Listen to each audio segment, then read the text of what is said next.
நான் அந்த வீட்டுல கஷ்டப்படும் போது அவருக்கு தெரியலையா? எல்லாம் பார்த்து நிற்கிறாரு.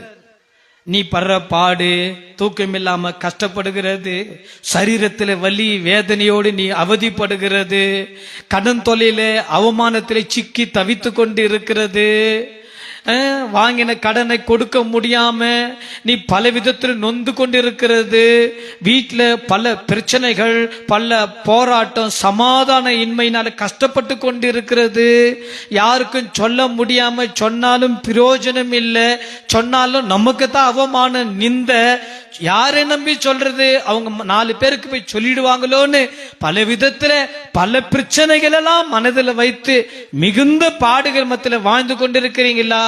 எல்லாம் பரமபிதா பார்த்து கொண்டிருக்கிறார். எல்லாம் கத்தாதி கத்த என்ன செய்யறாரு? எல்லாமே பார்த்து கொண்டிருக்கிறார். எப்பவுமே உடனே கர்த்தர் பதில் கொடுத்துருவாருன்னு தயவு செய்து எதிர்பார்க்காதீங்க.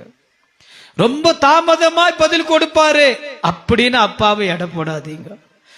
ஏற்ற நேரத்திலே, ஏற்ற காலத்திலே, எப்போது என்ன செய்யணுமோ, எந்த நேரத்தில் உனக்கு உதவி செய்யணுமோ, உனக்கு உன் சத்தத்திற்கு செவி சாய்க்கணுமோ, கட்டாயம் ஏற்ற நேரத்தில் ரைட் டைம்ல தெய்வம் நிச்சயமா இறங்கி வந்துருவார்.